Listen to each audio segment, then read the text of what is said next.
Ladies and gentlemen, we welcome you to episode number 98 of the Primetime Rundown right here on the Eastern Observer. Our show is presented to you by Black Cats NYC. Be sure to download their newest album called Free Cake, which is out now. Play loud on the following platforms: Apple Music, YouTube, SoundCloud, Amazon Music, YouTube, Pandora, and Spotify.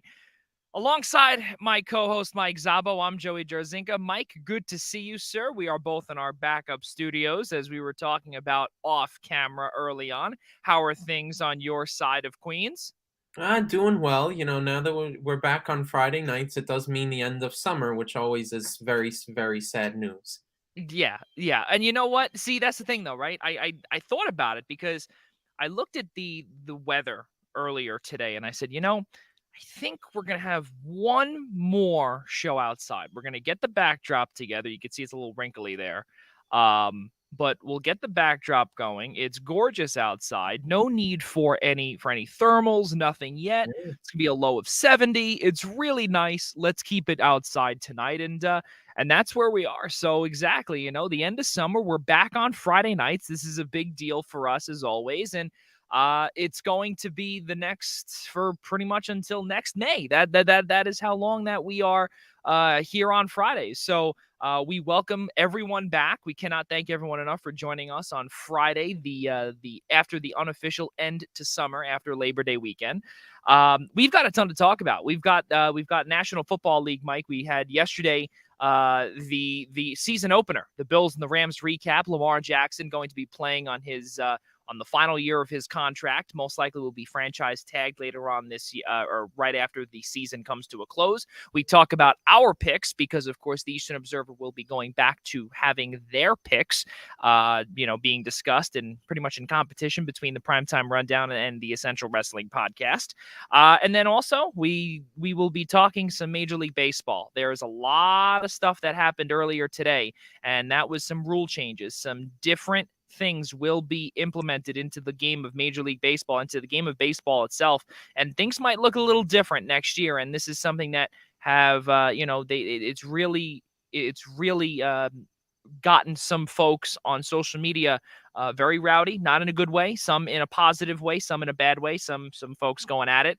And then, of course, we'll be talking about our kudos, and we'll be talking about the Big East men's basketball schedule, too. And we'll be talking about our favorite matchups from the release this morning. So a good show on tap. And for those that are listening on our platform, or rather on the Google Play platform, potentially on Spotify, Apple Music, or Apple Podcasts, iHeartRadio, and Odyssey, we cannot thank you enough for listening to us and continuing to be a part of the Eastern Observer family.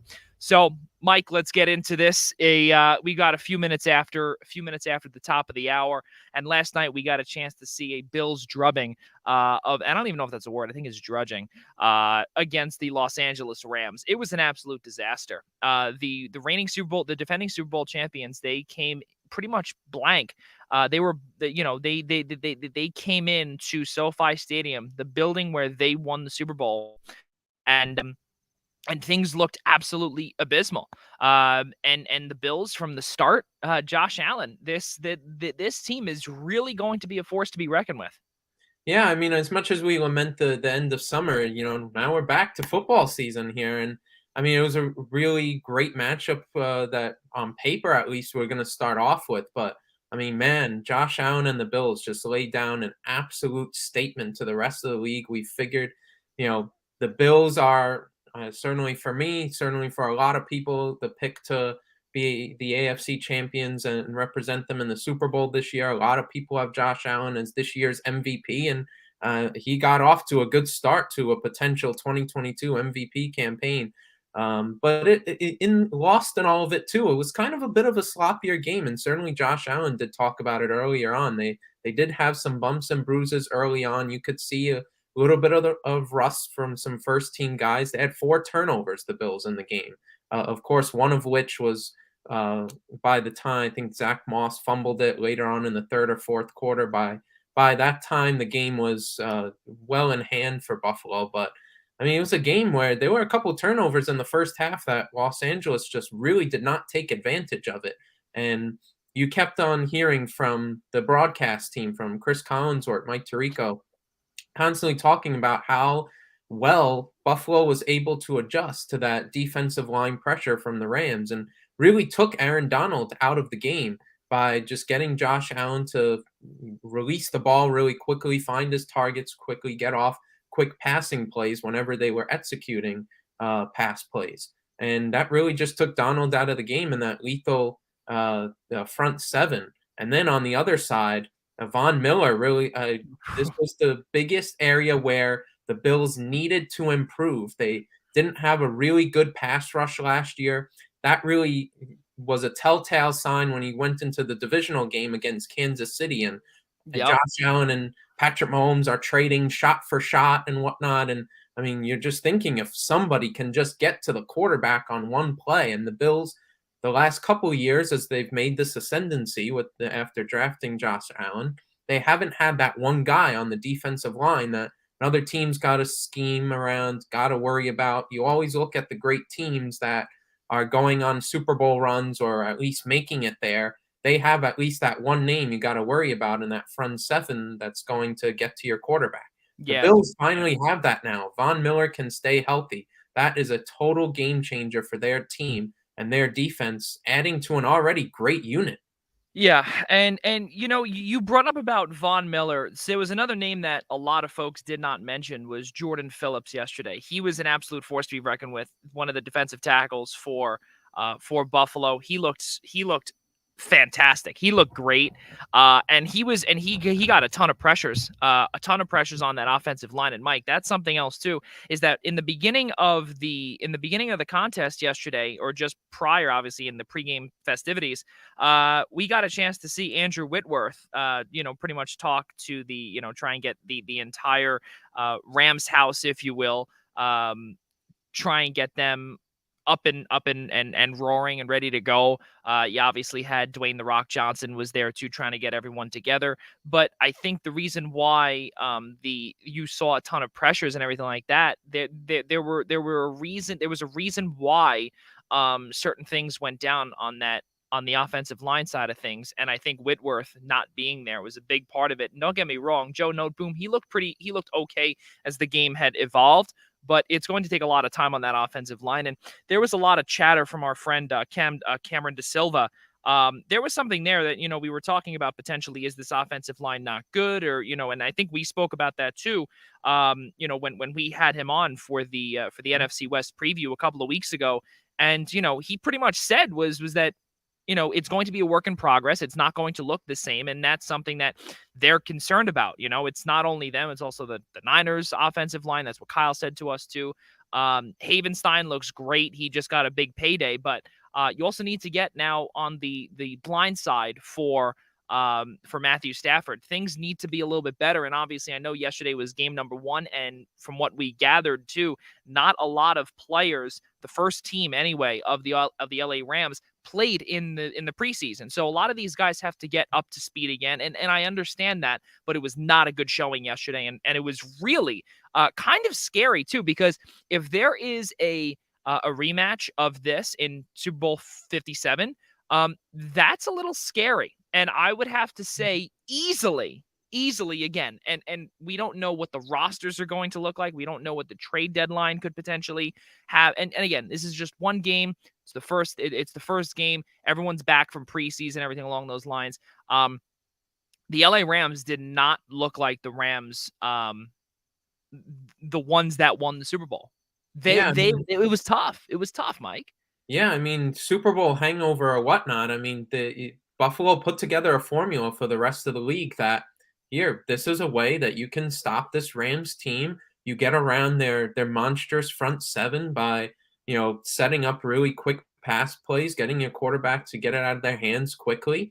And you get around Aaron Donald and that great pressure. You're efficient in the air, and you're able to march down the field and be able to score on them and take out that front seven, and maybe you're able to expose that middle secondary. And you have a quarterback who's efficient, accurate, passing the ball and whatnot, may be able to get something on this defense. And then on the other side, in the offense for LA's offense, if you're able to eliminate a lot of the big plays, make them methodically come down the field, it may not be exactly what Los Angeles wants to do. They certainly struggled when they wanted to do that. Now, how much of that was, like you mentioned, fatigue, guys not really back up to speed, they haven't really played too much in the preseason or whatnot, but it still is a concerning factor. You really did not.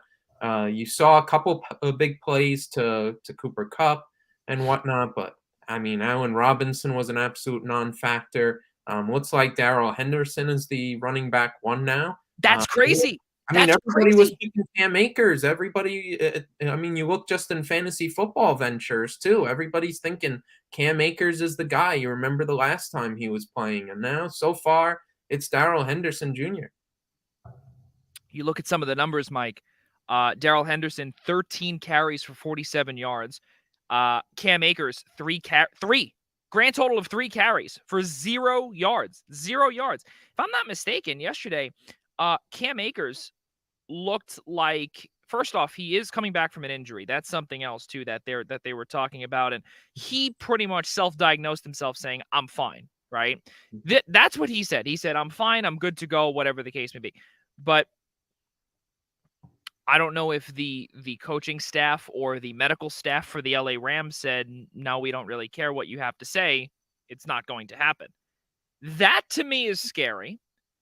Darrell Henderson getting 13 carries for 47 yards is also scary. I don't know if Henderson has the capability or the durability to be this every down back. And then your next thing, too, also is that Allen Robinson, 1 reception for 12 yards and was only targeted twice.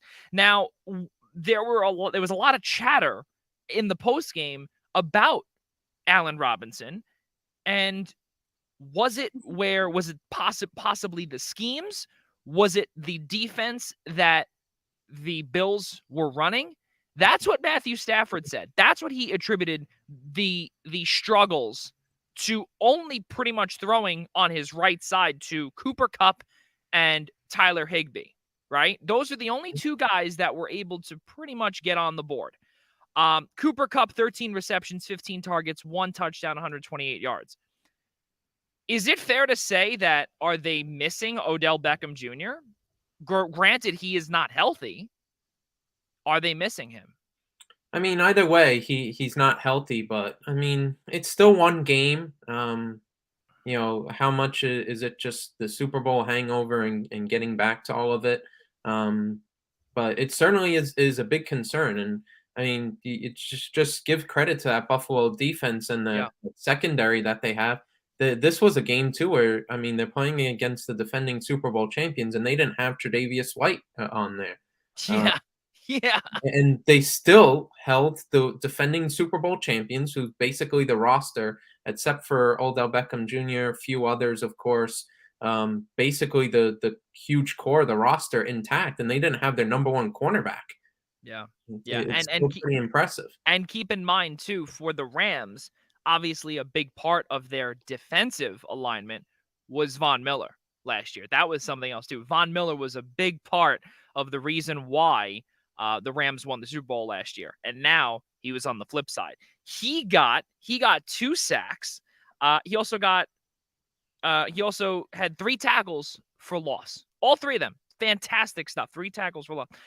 And then you look on the offensive side of things for you on your fantasy team. Stephon Diggs had a touchdown, 8 receptions, 9 targets, 122 yards, which I'm sure you were very happy about. Mm-hmm. And a lot of folks have been calling this man, Mike Szabo, someone that is a diamond in the rough. Now, I didn't think that Gabriel Davis was a diamond in the rough, but I thought quite possibly he might be a player that is, on the way up, on the horizon. He's ready to make that jump. And boy, did he make that jump. 1 touchdown, 4 receptions, 5 targets, and made a whole lot of noise. 88 yards, which again, it might not be a lot, but he made those 4 receptions out of 5 targets pretty much look like it was nothing to him.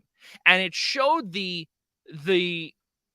constant relationship that we're seeing, or the chemistry, if you will, between Josh Allen and between Gabe Davis, who now will be taking over in the slot you expect he'll be taking that Cole Beasley spot. Isaiah McKenzie is another one too. Jamison Crowder. They are loaded. This team is loaded. And they're loaded on both the offensive side of the ball and the defensive side of the ball. There was that 1 4th down play, right? I believe it was in the first half, when it was a throw over to, I believe it was Cooper Kupp, right? And it was a slant, and Matt Milano, I believe it was 4th and 2, right? And they made the play, right? But Matt Milano came in, absolutely stopped him, right? Before the line of scrimmage even. It would have been a tackle for loss. But the offensive line, led by Havenstein, came in and pushed Cooper Kupp over the edge. It just shows how this team, the Buffalo Bills, are ready to go. They are they have the ability, I think, and just by seeing it yesterday, they are not only hotter than hot when it comes to MVP preseason, with Josh Allen potentially being the preseason MVP favorite, the Bills being the preseason Super Bowl favorite, who, mind you, we both chose. This is a team that is a force to be reckoned with, and anyone that has Buffalo on the schedule this year, wow, good luck. It's going to be awfully tough. Let's take a peek quickly at our Super Bowl picks for the Eastern Observer. So Mike had Buffalo over Tampa. I had Buffalo over San Francisco. Yes, we'll get into that later on. I believe San Francisco is going to be very good. That's just me. MVP choices. Hot take. MVP choices. Mike has Lamar Jackson. I've got Josh Allen. Now, I guess it's kind of a segue. We'll get into that in a moment. But with Josh Allen, though, 26 for 31, 3 touchdowns, 2 picks, 297 yards. I think there was something yesterday, Mike, I believe it was on DraftKings, where it was the same game parlay, but it was one of those promotional ones. Where you had 3 touchdowns, 300 yards, you get a win, and I believe Stephon Diggs, he gets a touchdown or connection with Stephon Diggs, right? Josh Allen was 3 yards shy. So for the people that probably put, and that would have been a good payout. I believe it was I think it was 13-1, right? So that was pretty good. That was a pretty decent payout, but he was 3 yards short. 3 yards short. Awfully tough. But be that as it may, though, final score yesterday, 31-10, I believe, or 34-10 in that range. 31-10, yeah. So, my takeaways from this: the Bills defense legit. You're saying Tre'Davious White injured, not even there. The Rams O-line is something that we're going to have to keep an eye on throughout much of the season. And something else too, something that we didn't really bring up yesterday. Jalen Ramsey had a really bad game yesterday. Really bad. Listen to this statistic, Mike. He allowed a perfect passer rating, 158.3, courtesy of our friends at Pro Football Focus. He was targeted 7 times, 6 receptions. He gave up six passes, 124 yards, and 2 touchdowns. 2. Those are Nnamdi Asomugha numbers, Mike. And I know you don't really know who that might be, but granted, it's a tough thing if you are ranked and pretty much guarded heavily as or targeted as the number 1 cornerback in all of football. Yeah, I mean, it was. You just think about that play, the deep throw for the Diggs touchdown. He got absolutely torched on that, and you just let Diggs fly right by him, and for the huge, 47-yard pass for the touchdown there. Yep. That was just a microcosm of the night that he had, but. I think the one knock you'd probably have on the Bills would probably be some of the turnovers. So, some of the turnovers, not really Josh Allen's fault, but I think it's the real one area that they're going to have to fix is certainly the running back core. I think Zach Moss, you can tell that he's got to be much more limited than the amount of snaps that he got last night. Maybe he's one down here and there. but he did not do himself any sort of favors in terms of trying to increase his snap or increase his play time because he certainly looked shaky with the ball. There were a couple fumbles there. I think he gave up one later on. Everybody outside of Singletary looked a little bit off. Of course, they're always going to run it with Josh Allen, but there's always the conversation every year that they need to make sure he runs less. You don't want to get him injured, and he's still going to run and whatnot. But it's really shaping up that Singletary's going to be the running back for a while. But there's not Yeah. too much depth behind there with given the performances we saw yesterday. So that's Yeah, the and primary yeah. concern for me about Buffalo.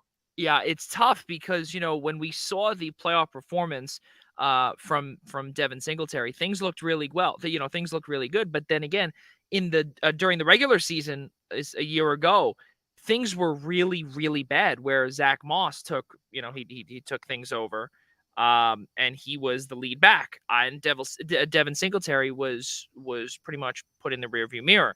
I don't know if that's going to happen now the way things looked yesterday, but I personally believe that by week 9, week 10, things are going to be going downhill for Singletary. I don't think that he's got the longevity. I don't think he's got the durability to be this 16, 17 game running back that can play high quality minutes.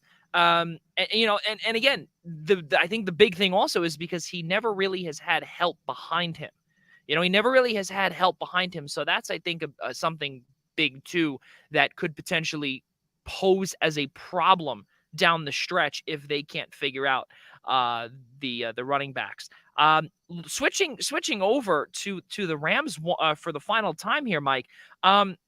Matthew Stafford's elbow, very possibly could be a problem. He's got the sleeve here, on his right elbow. He worked out with Clayton Kershaw, who is a close friend of his, to work on elbow stuff in the offseason, which is I guess a good thing. But the problem that I have here is that yesterday on some of these deep throws, on some of these slant routes and things like that, he overthrew his man real bad, and it was very very noticeable.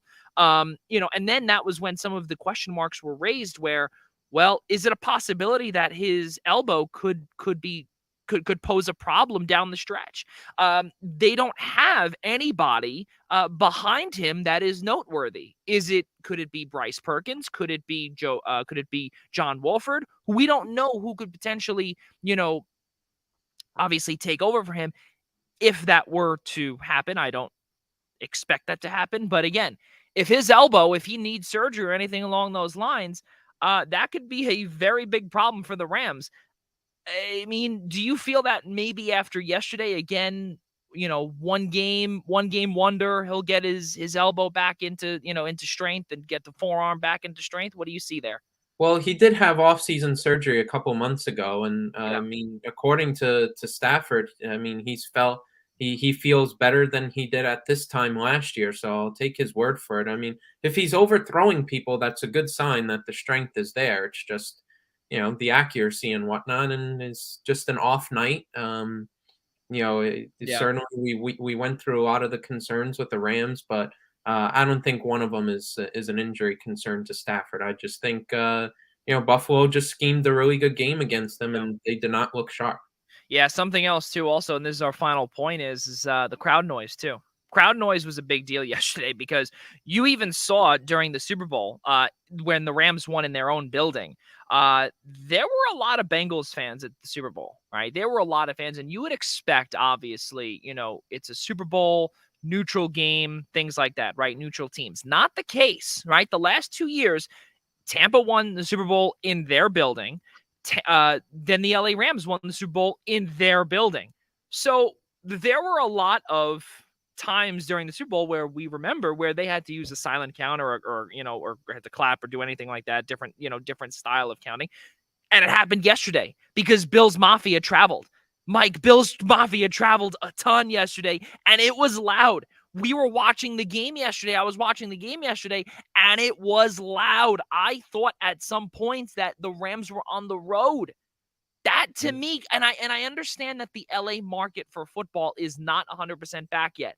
Granted, the Rams have been back in LA for about 7 years now. Okay. Or 6.5 years now. I get it. I understand that the market is not there yet. Your team just won the Super Bowl and you're being outran in your own building by a team that's on the other side of the country. It would be one thing if we're maybe Raiders fans, right? Raiders fans, Cardinals fans, Niners fans who we saw in the NFC Championship game, which I thought that was Candlestick Park. Seriously. But this was bad. Like really, really bad. Yeah, I think SoFi has always seemed to be this sort of like, not just that the market hasn't come back, but really sort of this stadium. Oh, everybody goes. Hey, it's football there, and let's go and see that. I think they've just had a struggle really bringing this hardcore football fan base out, and it doesn't help when now they've split the market already. There's always was a question of where's the LA football market? It's been away for a while and whatnot, and they brought back the Rams, and not only that they brought back the Rams, the Chargers are there too now. So you already have a football fan base in the city that you're trying to bring back up, and now it's split into two. So I think that's a difficult thing to really reason with as well, because obviously Chargers fans weren't going to be going to last night's game and all that sort of stuff. But you think a Super Bowl would really fix it, and especially in their own building. But that's certainly a concerning thing for the Rams. You certainly hope that would continue to pick up, and especially because they might be who knows, they might be back there again. We never know. Yeah, exactly. And you never know. Maybe a lot of those fans were back in St. Louis. Who knows? We keep on moving forward here, and we take a peek at Lamar Jackson, the Baltimore Ravens quarterback. He declined the Ravens' final offer. Today was the final day that the Ravens had to make him a lucrative offer. He said no to it. He'll be making $23 million. He's betting on himself, similar to what Aaron Judge is doing this year. We see how it worked for Judge, obviously, with the Yankees, 55 home runs, but I don't know how it's going to work with Lamar Jackson. There's a little bit of there's injuries on the offensive line. There's injuries really throughout a lot of a lot of the offensive side of the ball for the Baltimore Ravens. So that might be, that might pose as a little bit of a problem. I don't know how long that'll last for. What we do know, though, Mike, is that he most likely will be, and 99.99998% chance will be getting franchise tagged by the Ravens at the end of this season. Yeah, I think it's a really interesting situation because you really don't see this as often in football. Yeah. You bring up the Aaron Judge comparison, and you see a lot of baseball players or players from other sports head into their walk year, so to speak, the final year before hitting free agency, and the whole premise around it, they're going to really explode. Their stats are really going to explode ahead of a contract year and all that sort of stuff. You really don't see that as much in football, certainly, especially with quarterbacks. Usually the motto goes, you draft a quarterback. Hopefully they really start hitting their heights, especially if they were drafted pretty high in the first 2 years. And then you start locking them up to long-term deals already. I think the last real notable quarterback that was going through this was probably Drew Brees, way back when with the Chargers. Yeah. Well, you really haven't seen a quarterback that's has this much uncertainty walking into their final year, their rookie deal, without being signed to a long-term deal and whatnot. It's interesting what the final offer was that he turned down. What was the figures on that? We'll probably never know, but certainly it's probably a lot higher than that 23 million he's going to get. But so he's certainly betting on himself. It's interesting what his market is going to be in terms of, well, he's a running quarterback, Michael Vick 2.0. He's had some injuries and whatnot. So I wonder what the number will wind up being. But I certainly fully expected him to go past this deadline and wind up betting on himself. You've gone this far, might as well just take it all the way through the season. And I think it's going to wind up being. That's why I have Lamar Jackson as my MVP pick. I think it's it's going to give a little bit of an extra edge for him to get back to being what he was a couple of years ago when he first won it. And he's going to have a really big breakout year, in my opinion. But Yeah, it's very possible, and it's a unique situation. yeah. Yeah, absolutely. And you know what, Mike? It's very possible too, because what we could potentially see is we could see an absolute bust from Lamar Jackson. We could also see him get injured too, like how he was last year. Will that take a hit towards his market? Will that take a hit towards the money that he will make?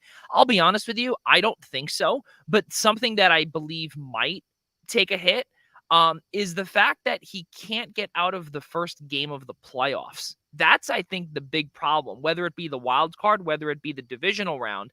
We remember a couple of years ago, I believe it was against Tennessee. I recall being in, I believe it was in Pittsburgh, actually, for work, right? And I was watching the game with a few coaches, and few the coaches were hanging out in my room and stuff like that, and I was saying to some of them, like, this is crazy. Like, the Ravens had a fantastic year, and they were, I think it was the year that they went 14-2, right? So Mhm. that was 2018, 19, I believe it was, Yeah. and they lost, I believe, to Tennessee. They were knocked around by Tennessee, and Derrick Henry absolutely made them pay. And things like that, when Baltimore and notably Lamar Jackson can't get out of that first round game or anything along those lines, that to me poses a big problem when it comes to locking a player up. Now, I think that he can do it. I think that they can definitely lock him up. I think that they definitely will have a big choice to make, because keep in mind, they traded away Hollywood Brown because they didn't want to pay him. That was something else that we didn't hear either. We didn't hear the exact reason behind that, but that's something that also Josh Adams was saying too when we had him on with Baltimore. They traded him away. They have a lot of young talent that this Ravens team continues to build through the draft. That's what they do best. They farm these players, they build them up to become these big top guys, which is great. The problem though is that you have to pay them at some point. Yeah. And I think Lamar Jackson is the man that not only succeeded one of the franchise's best quarterbacks ever in Joe Flacco, which, mind you, not the best, but won them a Super Bowl, won them their second Super Bowl, right? We've got that in mind. But I mean, again, this is a player that they drafted decently high on, and he is the successor for Flacco. This is a player also that has the ability to maneuver things in the pocket. He's able to run from side to side. He's able to run all along the offensive side of the ball. And on top of it too, being a mobile quarterback now is pretty much the way to go here in today's NFL. Yeah. And we hear also what a lot of these teams are trying to do. And again, look at San Francisco, look at Mhm. the Eagles, look at those two teams in particular. They're working with a rookie.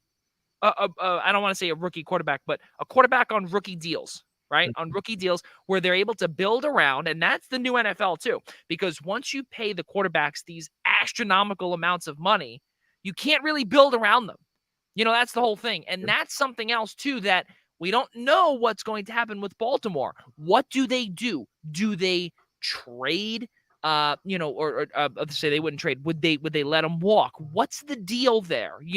And that's something that I believe, Mike, will be answered in give or take 6 months' time. That's going to be a massive, massive thing for Baltimore, a massive dilemma for Baltimore that they're going to have to figure out. Yeah, it would just be really hard to walk away on, honestly, because yeah, I get they've been they're a pretty solid team in terms of drafting and developing talent, but I mean this is a guy who you really want. He really tailors to the modern NFL. Sure, it's Michael Vick 2.0. How successful can he be? I think he's a better passer than people rate him to be. But you look around the league, and who are the better teams in this league?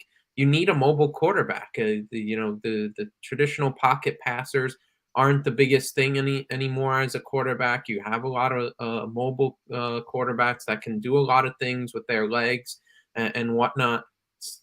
So you have that sort of guy. And I mean, really, anybody that you draft and develop, you go into next year with the quarterback, most likely going to be a downgrade on Lamar Jackson. And you already have a pretty good roster, a pretty established roster.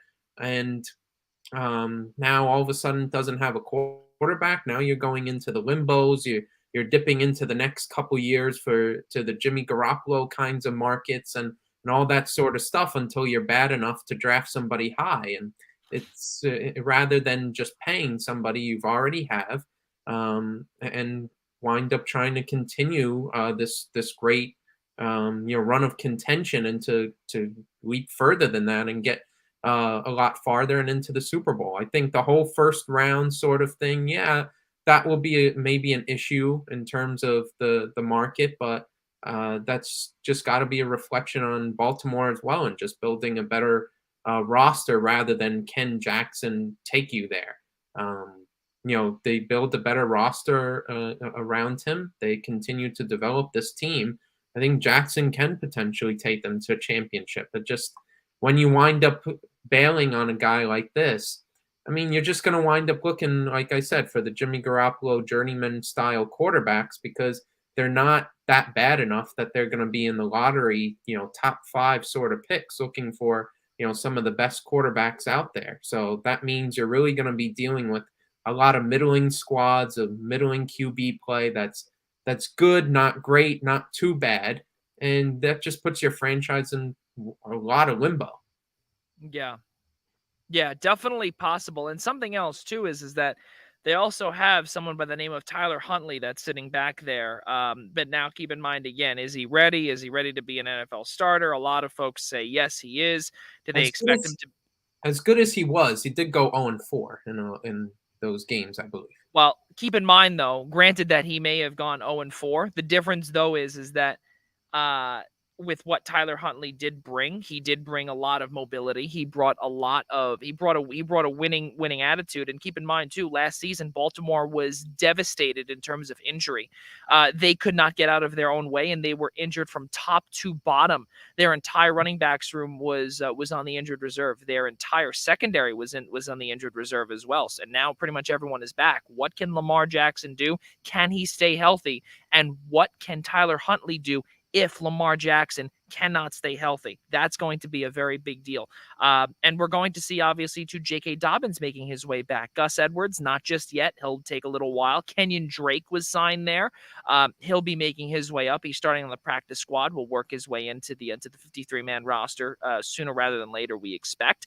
But now that we hear about this, Mike, this is intriguing. Baltimore, very intriguing. A lot of games this weekend are very, very intriguing. There's a lot of folks that have been, that we've been talking to regarding, not only week 1, but also the start of this NFL season, where this season is going to be really a ton of fun, which when is it not?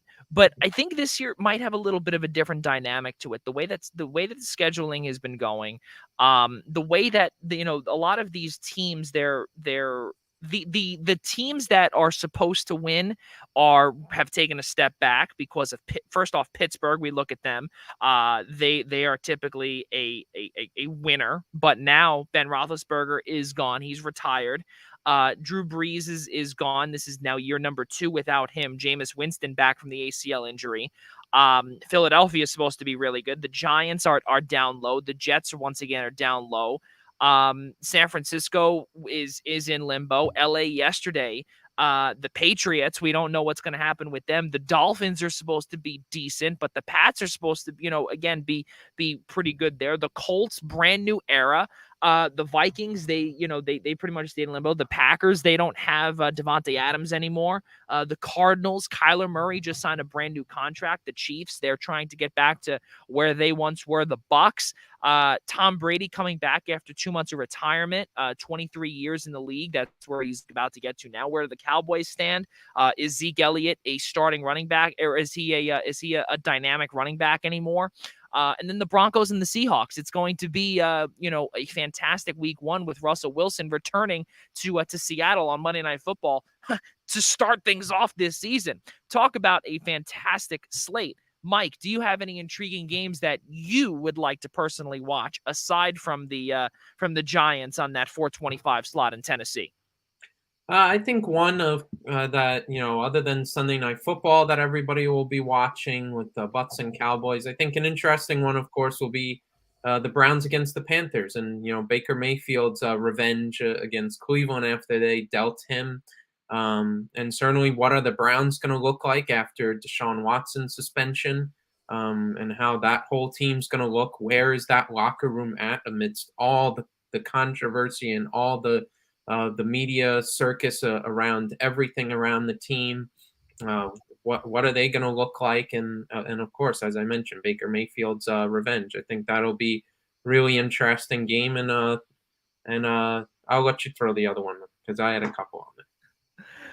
The other one that I would have on there are the Colts and the Texans. And the reason why I had the Colts and the Texans is not because of Dameon Pierce, not because of all of the hype around the Houston Texans, but it is the hype that is around Matt Ryan, and it is around Michael Pittman, and it is also it's also about Jonathan Taylor as well. There's a lot of hype around this Colts team. The way that the season, Michael Pittman, fantasy team Michael Pittman. the way that the season ended last year, Mike, was a disaster. We all know it. The way that the season ended last year for the Colts was a disaster. And pretty much what the CEO, Jim Irsay, pretty much came out and said, he pretty much put all the blame. And if there was a cup of blame that you could pour on one person's head, he poured it onto Carson Wentz's head. And he made sure that he was never going to be in a Colts uniform again. Their general manager, Chris Ballard, shipped him off to Washington, and now Wentz is going to be back in the NFC East, I think, and then they eventually got Matt Ryan as their starting quarterback. So completely different different era for the Falcons, but now a different era for the Colts. It is their there we go, and this is the ramifications of being outside. This is a different Colts team. This is going to be a different Colts locker room as well. They bolstered up. Keep in mind, they bolstered up on both sides of the football. Even on the defensive side, when the Colts for so many years, Mike, were an absolute laughingstock on defense. When it was the likes, when you had Robert Quinn, right? At one point, when you had Robert Quinn there, when you had him there, and then you also had, and then you had a few others there. Things were not great for the Colts, and now I think that they can get back to where they once were. Yeah, and by the way, I don't mean to just interrupt you for a second. Don't know why I said Robert Quinn. I meant to say Robert Mathis. That's what I'm thinking of. Thank you. Go on, Mike. Yeah, I think they can be a lot better this year. Obviously, they've been cycling through veteran quarterbacks and whatnot, starting off with Phillip Rivers a couple years ago. Then they were trying to have the reclamation project in Carson Wentz, and now it's Matt Ryan, who's been he's been maybe on the decline the last couple years and whatnot, but still a very capable, very stable veteran. He'll provide stable quarterback play and whatnot for them, but it's a loaded AFC conference, and I mean they're really going to have to hope to win that AFC South to get anywhere. Like you said, last season the way it ended was disastrous. All they needed to do was beat Jacksonville, a terrible team last year, to get into the playoffs, and they couldn't. An absolutely shameful way to end the season in their perspective. You should have had that win. If you wanted to be a playoff team, all you needed to do was beat a team that was in the lottery uh, in order to get to the playoffs. And terrible ending there that they lost that game. And then now this year, I think Ryan again. I think he'll provide solid quarterback play, but again, I think their path to the playoffs is really winning that AFC South division. That's really in limbo. That after the Titans, after they lost AJ Brown, they traded him away. The Texans, where are they at really? Of course, the Jaguars sort of still in limbo as well as Trevor Lawrence still gets his feet under himself in the NFL. They really have to win the division with how loaded this conference is and leave nothing to chance if they're going to Yeah. go anywhere this year. Well, that leaves us to conclude our NFL segment with us making our picks. And that is what we do, Mike. We will be doing that pretty much every week now on our program, making our picks. So for those that do not know, and for those that are just joining us for the first time, last season, the Essential Wrestling Podcast crew took down the Primetime Rundown guys, being myself, Mike Szabo, Ian Schraier, Casey Bryant, Larry Protakowicz, and Casey Bryant. Took all of us down, and it was pretty bad. I'll be honest with you, it was pretty bad. And Ian Schraier, we hopped on his back, and we, he held us up for as long as he can. And I apologize for that personally, because I was the one that really was the anchor and pulled all of us down. I was the anchor in a bad way, in a very bad way. So for this week, for the first time this week, or for this season, I'll be starting things, hopefully on a more positive note. But with that being said, let's get Mike Szabo's pick for this week's Survivor pool. Who will it be for week one for you? Yeah, so I always go back and forth. Week one's very tough because you know where teams are really. Some teams are slower coming out of the gate and whatnot. But we talked a lot about tonight about the Baltimore Ravens, so it will be taking on the Jets this weekend. So I will go with the Ravens to beat the Jets this weekend in our Survivor pool picks. Well, I guess it won't even. And since I made mine already, I mean, Baltimore over the New York Jets are my pick as well. And I will be honest with you, there are a few others, wink, wink, that also made that exact selection on both sides. So that will be revealed on Sunday on all of our social media platforms, where Eastern Observer can be found. But yes, Baltimore and the Jets. Baltimore and the Jets. There's no doubt about it. It will be Joe Flacco meeting his old team again. It'll be out in the Meadowlands. Our good friend Ian Schraier will be working there. But the bottom line, though, is that Baltimore, despite how injured they are, the Jets, they've got a long, long, long ways to go. Listen, they will be getting better. There's no doubt. They do have Ahmad Sauce Gardner, who I cannot wait to see what he does in the secondary. But the Ravens, though, again, they're welcoming back so many faces. It's going to be a ton of fun to see what Baltimore can do, and I personally think that Baltimore, they are going to run all over the Jets, and it will not be a fun day for Robert Saleh's team. So, that is who I am taking to. So for both myself and Mike, Baltimore is the way to go. Let's keep moving forward here. About 10 minutes. There we go. 12 minutes at the top of the hour. Here on the East Coast, Mike, we got a chance to take a peek at some of the rule changes for the 2023 season and beyond in Major League Baseball. So, let us pull up the official, I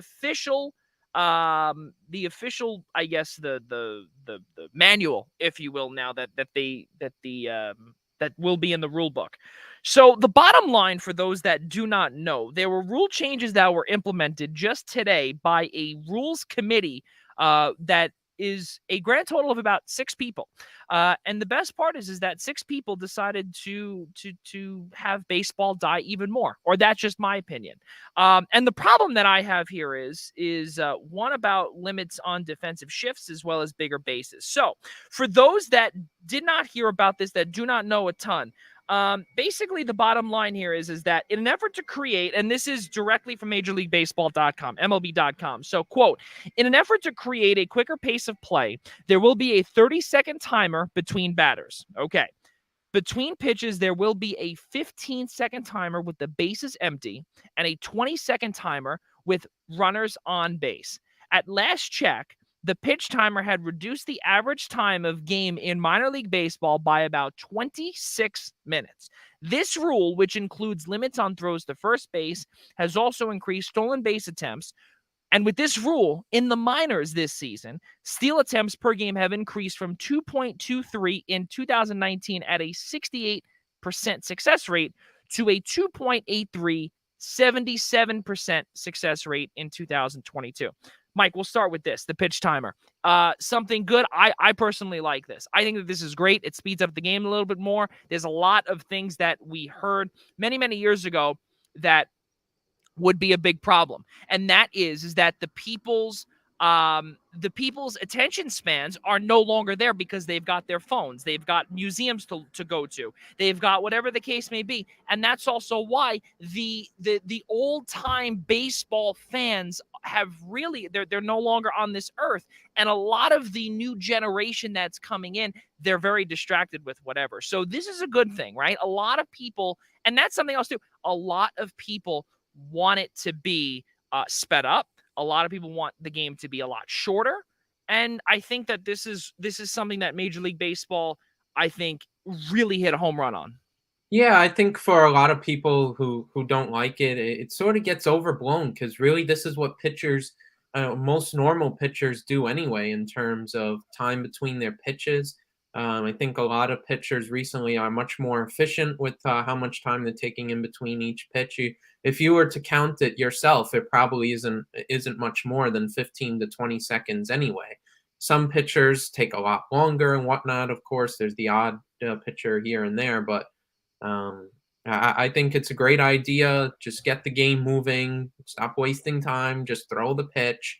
Get into your rhythm. I don't want to hear all that stuff about, oh, it's going to throw people out of sync and whatnot.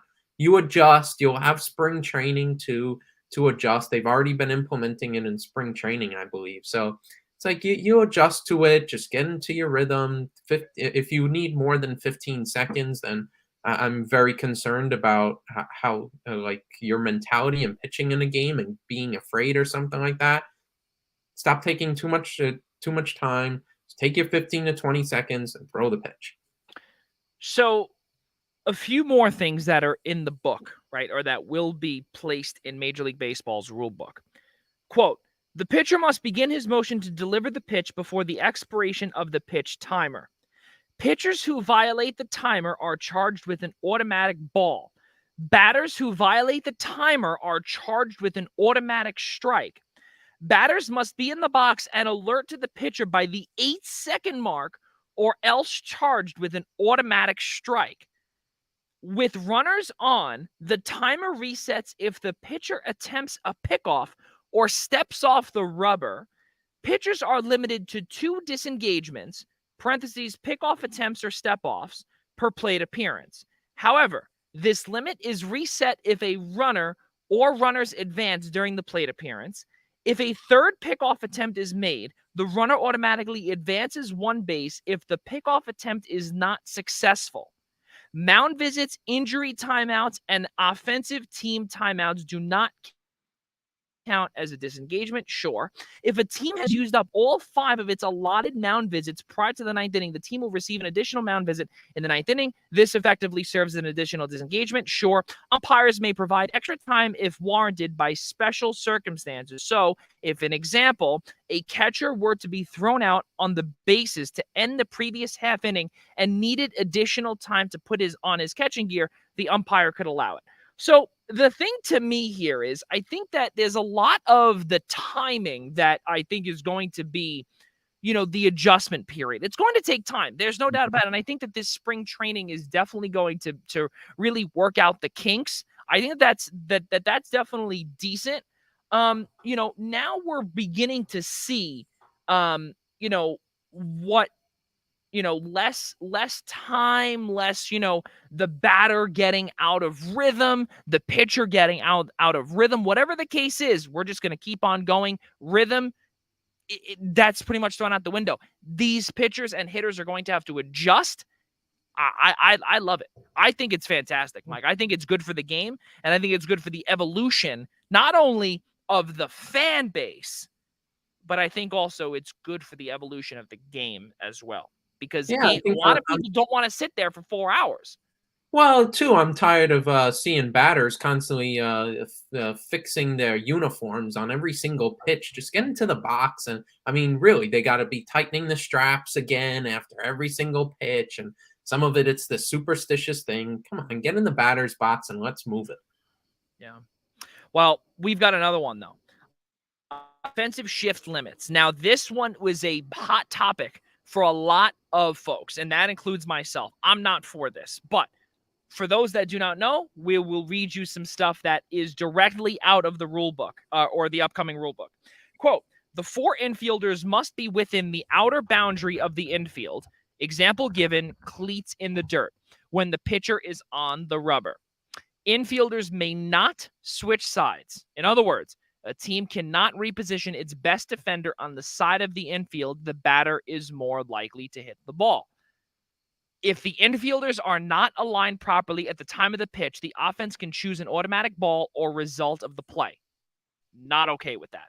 This rule does not preclude a team from positioning an outfielder in the infield or in the shallow outfield grass in certain situations, but it does prohibit 4 outfielder alignments. Now, Mike, we spoke about this prior to us coming on to our show, and we spoke about this off camera. And for me, I think the biggest one here is where the infielders, they're not allowed to switch sides. And I think that, it's kind of what Ian was telling us off camera as well. He was saying, well, there's possibly, you could still have a player in the hole or anything along those lines, right behind the bag. I don't think you can do that. I mean, you probably can do that, but again, if reading here, if the infielders are not aligned properly at the time of the pitch, the offense can choose an automatic ball or result of the play. That takes away some strategy against some of these hitters, like an Anthony Rizzo, who always gets thrown into the shift because he can only hit on the left side or on the right side. See, my thing is it sounds there'll be a little nuances to the rule and whatnot. If you want to ban it, just ban it completely. If not, have everything fair game. To me, I gone back and forth with this, but in the past, maybe I would be against it. But really, I'm not too much. I'm really indifferent on the shift. I think it's become an overblown argument. I don't really think it should be banned in any sort of shape or form. Neither do I. It's a strategy to win a game, and we brought up Anthony Rizzo example. He can only hit toward the right side. Well, why can't why is that the case? Hit to both sides. I mean, listen, I'm not talking as one who can do that. I'm not a professional baseball player, but these guys are pros, and maybe it's going to teach these guys to hit to both sides of the field. I always admire DJ LeMahieu, especially when he first came to the Yankees too. They can't shift on the guy because he hits it wherever, especially when he was in his really good years in 2019 and 2020, where he nearly won a batting title both years, whether you want to discount the shortened season or whatnot. But they really couldn't shift on him because he would hit to all over the field and whatnot. And I mean, if there's a team shifting toward one side and whatnot, it's just a strategy to get that out and eventually win the game. At the end of the day, if you're a fan, I mean, do you really care how your team does it? You want whatever strategies it takes, whatever you do, whatever it takes to win is fair game to me. And I think taking away the shift just takes away that sort of strategy, and really makes it easier for hitters who just really rely on, I love to really hit this side of the field and whatnot because, that's my niche or whatever. And, crying, I can't hit it and all that sort of stuff. What happened to hit it where they ain't? And just going off of that and building your hitting off of that from the time you're little up until you're into the pros. and whatnot. I think this is a terrible thing that just takes away a lot of strategy out of the game.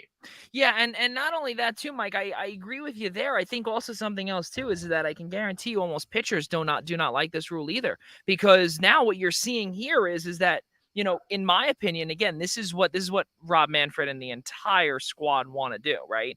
Is to not only transform the game of baseball to make it, to evolutionize the game and to make it more friendly for today's fans, right? I understand that.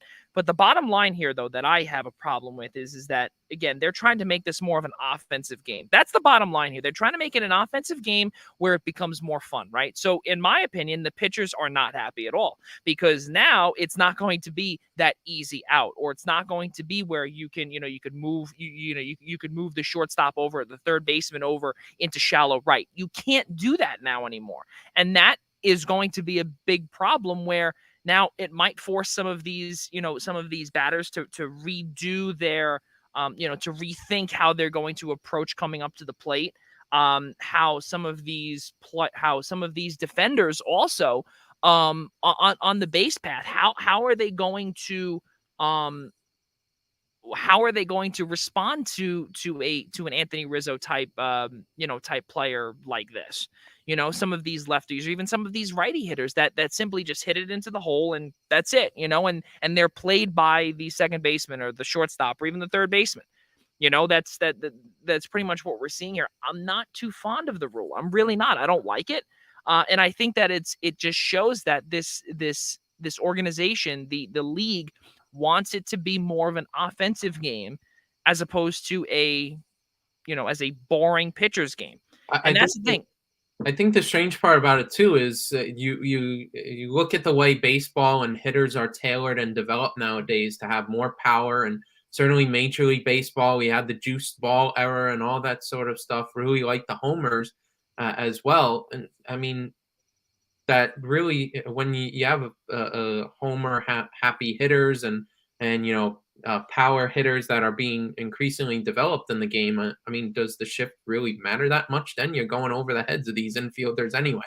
This Right. really affects ground balls and all that sort of stuff. So if it's really about creating more offense and power and whatnot, how much does it make a difference anyway? I understand the premise with you know trying to create more offense. Maybe some balls that were hit into the shifts would wind up being hits without it and whatnot. But I think it's just a little bit too much overthinking into trying to tweak the game of baseball. I think there's certainly been some issues with it, certainly some things to clean up, but it's not as if the sport is incredibly, incredibly dying. That it's so bad right now. It's still a really good game that a lot of people aren't interested in, that they make a hell of Yeah. a lot of money, and this is just it's just a strategy to win a game. It's just a defensive strategy in order to get it out. You shift to a certain side because the guy hits it toward that spot really frequently. You do that, you play the numbers well, he hits it there, you get the out. For hitters who complain against it, then just bunt. I know that's easier said than done, but it seems like that isn't taught now in the last 10, 15, 20 years. Then bunt against the shift, you'll get a hit every time, and then people will shift less, and eventually you'll be phased out of the game naturally, rather than going through all of this. Yeah, and there's a lot of things that also we spoke about off camera too, and this was something that I had brought up that I, again, please, for the folks that are watching, tell me if you think that I'm completely off base. But I think to myself about linebackers in the NFL. If in a 4-3 schematic, where, let's say, for instance, where you play a 4-2-5 with two linebackers, four defensive linemen, and five in the secondary. Let's say, for instance, where you can't play that, right? You have to play 4-3-4, right? Let's just say again, right? You have to play three linebackers, right? Well, the problem then is that, all right, well, let's say, for instance, if you need another safety in the backfield, right, or in the secondary, what if let's say you had to play a 3-4 scheme, right? You had, or you couldn't have or you had to play, let's say, a 4-2-5, right? You had to do that, right? Well, for instance, let's say that if the running back then eventually gets through the defensive line, and then that the strong side linebacker, the Sam, moves over, right? If he can't move over, right, or if he has to be in this spot, right? If you have the weak side linebacker and the strong side linebacker here, right? But then you have this middle lane open, right? And let's say, for instance, those two linebackers can't really move over until like, let's say, I don't know, 5 seconds after. That to me is a little bit of a problem, right? Because then you're taking away, like, it's harder for you, sure, but you're taking away a big proponent of this game, of the game of football. And that's, I think, something that we're seeing here is that certain things are being taken away and kind of being made a little bit easier now, that we're seeing kind of where they stand from it, and they're not coming out publicly and saying, yeah, we're making it better for the offensive side of the ball, but that's obviously the reason why they're trying to make it better for the offensive side of things. If I'm a pitcher, I'm pissed off. Mike, I want to move on here. Bigger bases. What the hell? Bigger bases. 18 inches square compared to 15.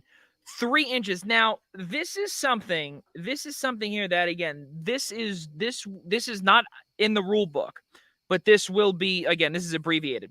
Quote, this change will create a 4.5-inch reduction in the distance between first and second, and between second and third, which encourages more stolen base attempts. The bigger bases could also have the effect of reducing oversliding, in which a player loses contact with the bag while sliding through it. Okay, so now, I mean, again, by looking at this, again, this is more of an offensive game, what they're trying to do. So they look at the juice ball era, right? That's what we saw, right? First, we went from the dead ball era. Now we're in the juice ball era. And now we're in the bigger bases era. Why? Why? Because we're trying to make it just all offense? Like, we're trying to make things fun? How about just not mess around with the game of baseball, Mike? Why are we doing this? Yeah, I understand that. I understand the point about if you overslide and you wind up getting tagged out because for that 0.1 second you were off the bag and whatnot. And I don't. It's not a big thing that's gonna keep me up at night. I understand the general premise of tweaking things at the game and trying to fix maybe what isn't really broken. That's really defined the Rob Manfred era as commissioner. But I think there are bigger fish to fry than increasing the bases by 3 inches. Yeah, but I mean, again, the thing though is that, again, what it comes down to also is that, quote, this is especially important at first base, where fielders have an extra 3-inch advantage to stay out of harm's way from the base runner while receiving throws. Boo-hoo! Think about it. If you look at it, and this is something that they did not put in there also, were the injury statistics. Where are the injury Very statistics? important when IKF was a shortstop for the Yankees. Oh, excuse me. Right now he is a platinum glove third baseman. Excuse me. Yeah, thank God. Okay. What a disaster. What a disaster. And a perfect segue, by the way. Think about the first baseman, Joey. Yeah, well, listen. Perfect segue. Okay. Let's get into the New York Yankees. Okay. Because they're a disaster as well. Right. Bottom line, though, going back with the bigger bases, I think the bigger bases thing is absolutely terrible again. And we're trying to make the game really trying to adapt with the fans. I get it. Don't change the game. Don't change the game. We saw that with football. We saw it with whatever, and I understand it's very different with football, with the helmets and obviously with the brain. That's different. You're not losing things here with football. You're not getting, God forbid, CTE or anything along those lines. You're not getting these head injuries. You're not getting whatever it is. You're trying to improve the offensive side of the ball. Not a fan of it. Let's keep moving forward here, Mike, and let's go to the New York Yankees. There's a ton of grievances I know that you have to air out. The Yankees took 3 of 4 from Minnesota. DJ LeMahieu, Anthony Rizzo both hurt. Giancarlo Stanton back, as we said. Nasty Nestor Cortez, not so nasty anymore. Zach Britton's almost back. He's working his way up. He's actually, I believe, in either AA Somerset, or is he in AAA Wilkes-Barre? One or the other. He is close to coming back. Mike, let's hear your grievances on this New York Yankees squad that are really, really close to potentially blowing a historical lead in the American League East. Yeah, I mean, where do we start? I mean, where do we go with these Yankees? I mean, it's just so much to break down, and The thing is, it's really the second half has really just been bad, and you could even point it out to even toward the end of June, and you look at the record since the end of June up until now, and they went on this team that we were starting to heap praise on everybody involved from the front office down and everything, shrewd moves and all. They were on 1998 pace and all that sort of stuff, and oh my gosh, there was the joke we said before. There was the jokes of, oh well, the Yankees will still have this many wins if they go 500 the rest of the way or something like that. We didn't expect that to actually happen, and they've been worse than that. And Hmm. Yeah, oh we yeah. expected. I mean, you thought this was going to be much better than what we've seen, given how April, May, and June was. It's just the team, like we mentioned, like we started talking about a couple weeks ago, really just to take a foot off the gas pedal sort of approach that we saw with the big lead, some of the moves that they've made, all the quote unquote phantom IL stuff, which there's some legitimacy to it, but also the fact that, I mean, yeah, you still got to play out the regular season and continue to secure the division rather than, yeah, we'll keep on playing the regular season games. It's just doing the minimum sort of work. It feels like the moves that they've made, the attitude they've taken toward games and whatnot, and now all of a sudden the pressure is really on them. If they lose this division, it's not going to happen. But Brian Cashman should be really on the hot seat. And to be not brought back, and everybody should be if they wind up blowing this thing. We were declaring this division over. They had the 15-game lead in mid-July, and all of a sudden we're sitting here in September, and to a 5-6 game lead or so. Granted, it was even shorter last week. They've done some stuff this week. They've been winning a little bit in order to stretch it out by a couple games or two. But this is really scary territory where they've gotten themselves into. They've blown away the number one seed in the American League, which we brought into context that, God forbid, they went against the Astros again. Again, you'd have the situation where you'd be playing 4 games on the road in a 7-game series and all that sort of stuff. But I mean, they're not looking like they'll even go that far. No. I think Cashman really has to get blamed for that second day of the trade deadline, especially where he traded Jordan Montgomery in a real boneheaded move, where he traded for a guy who was injured and Harrison Bader that he started a rehab assignment on Sunday, but he has still not played a game in a New York Yankees uniform.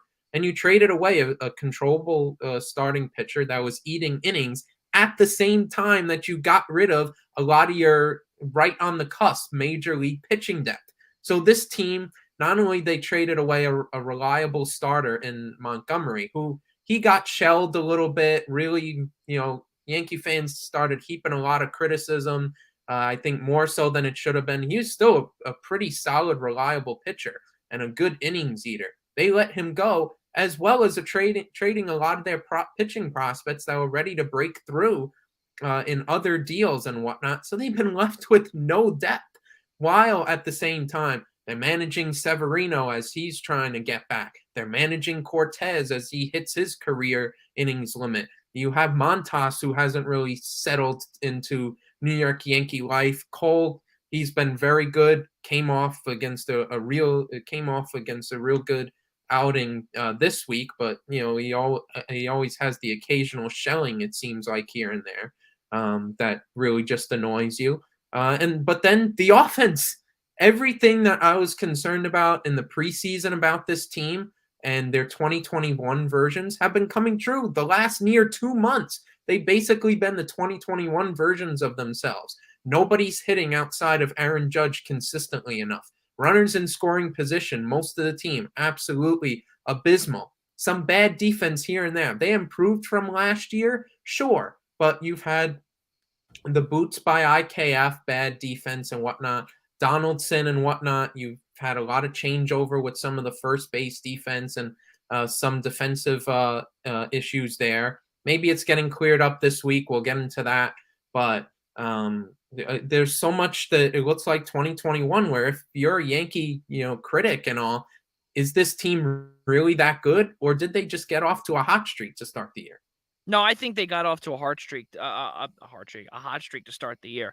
I don't believe that they are as good as they once said. I think also that Matt Carpenter had, when he came in, he, I believe, had this resurgence of life almost when he was released by the team that he only knows, the St. Louis Cardinals. He obviously got hurt there, excuse me, he got hurt in Seattle there. That was when, actually, not too long after our show, actually, that was that same night down in Atlantic City, I remember.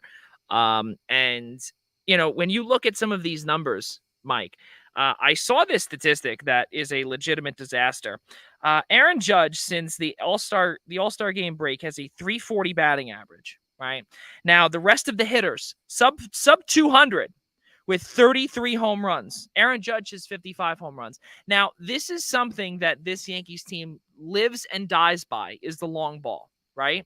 Now, you're seeing, and this is what I've said this too, and Mike can say this, and we have this many receipts too on this podcast, where I have said countless times where this team, if they were not hitting home runs left and right, this team would be where they are now. And here they are. They're not hitting. They're not hitting at all for contact. They're not hitting home runs at all. In the last 30 days, this New York Yankees team is ranked 27th out of 30th with a 207 batting average as a team.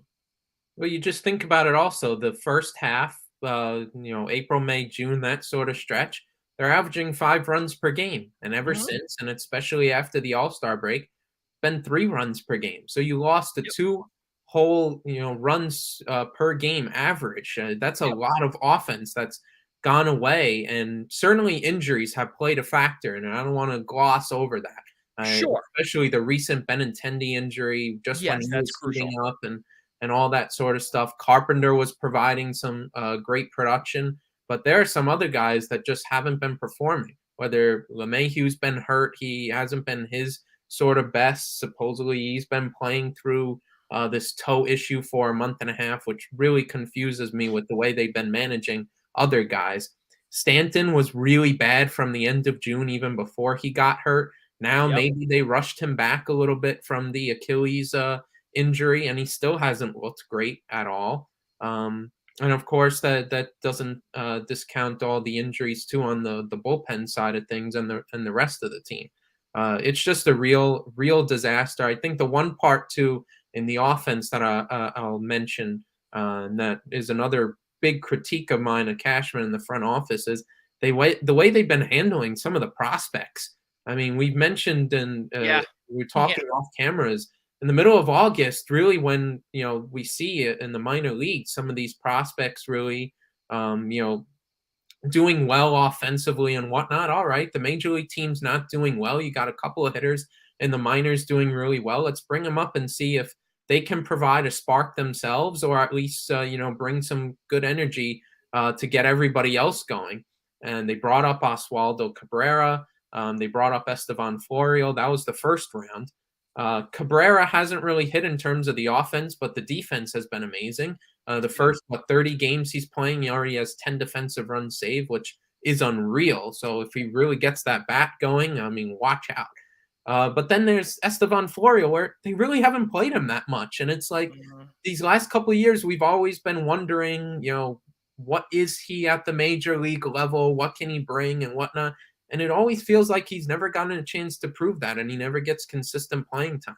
Right. This week, maybe he's finally got it. They've been throwing out some weird lineups due to injury or whatever, is in Aaron Boone's head about people should go wherever. I don't exactly consider his judgment great, thinking he thought IKF was one of the more elite shortstops in the game this year. So I really question his judgment.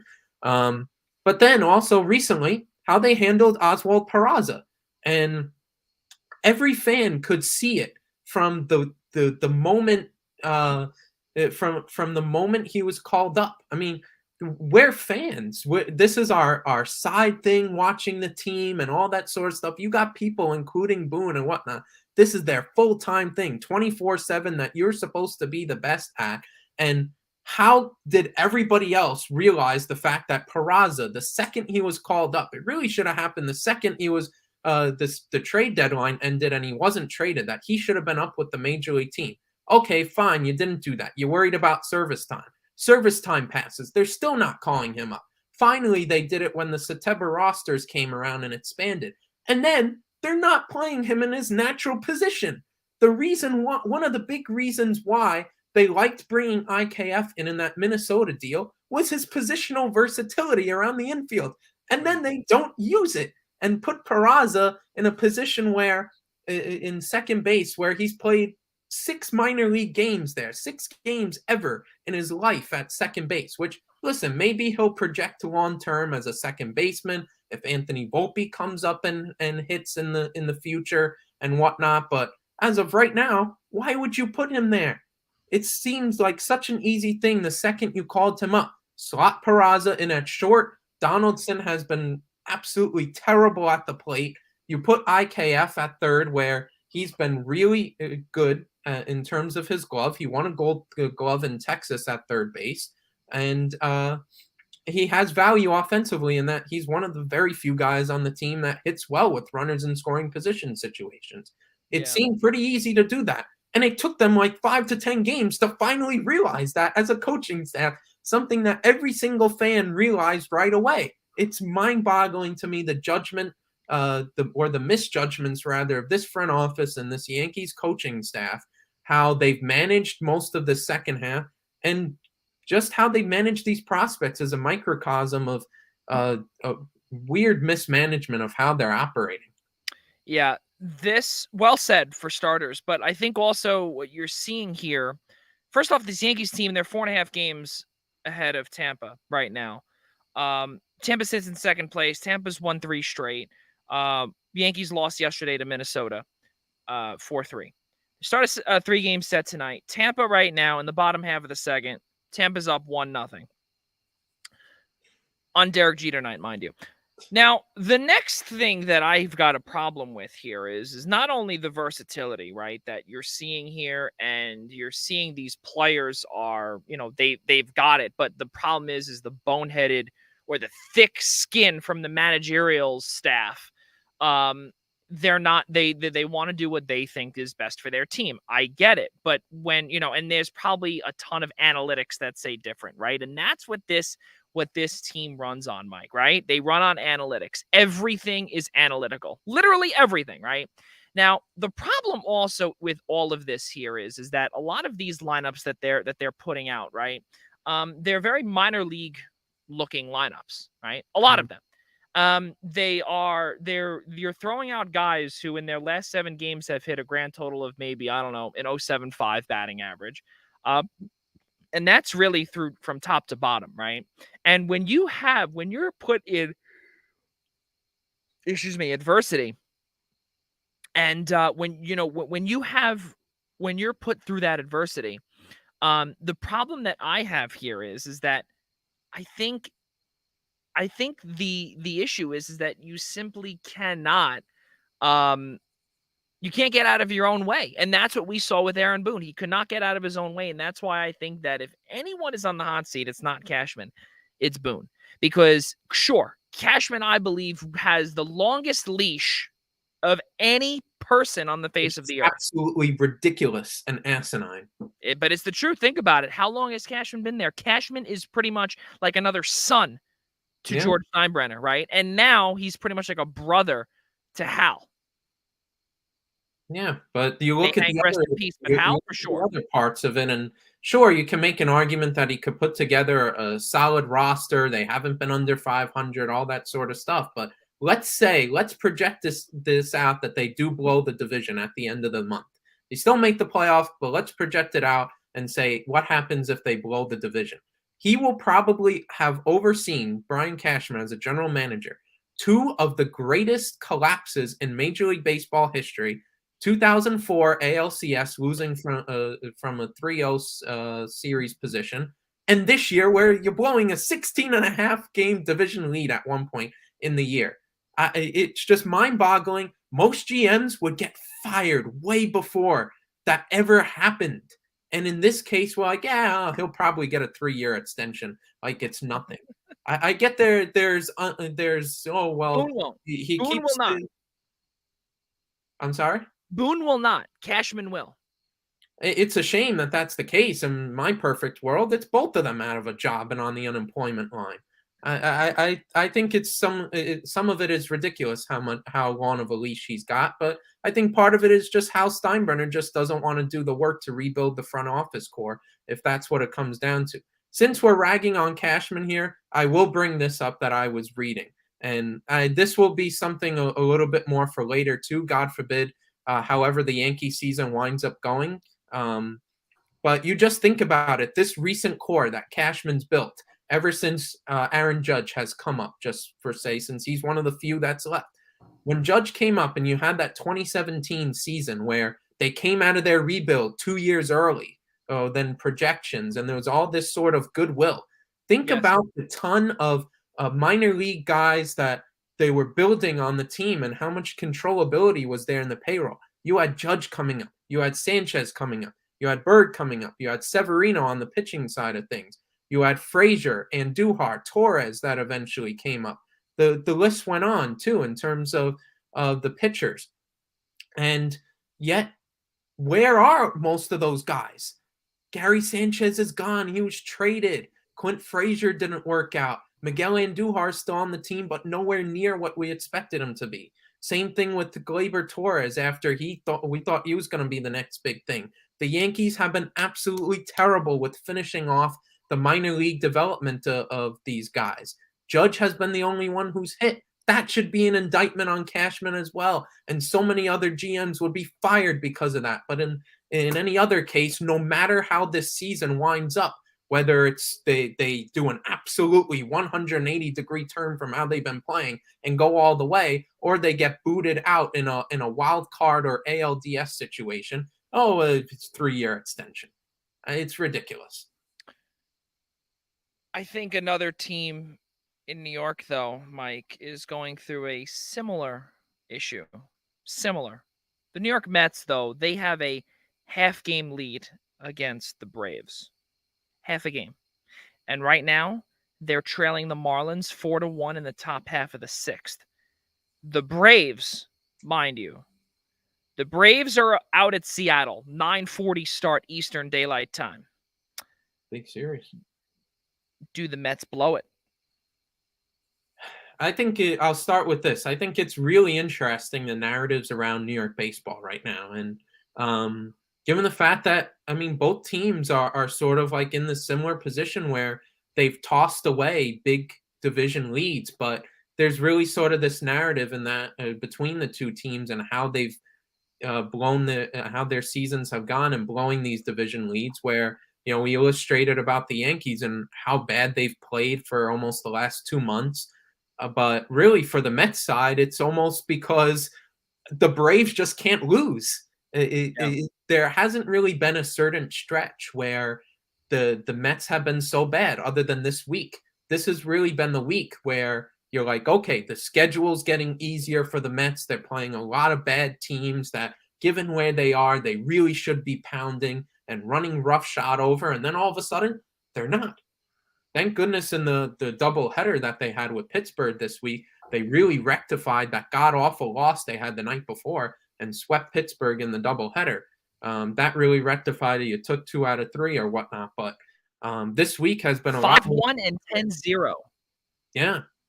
This has really been the one week where you pick out for the Mets this entire season where it's been shaky. There are cracks forming and whatnot. Other parts of the season, they've done really well, and anytime the Braves have gotten close, they faced them in a series, they beat them.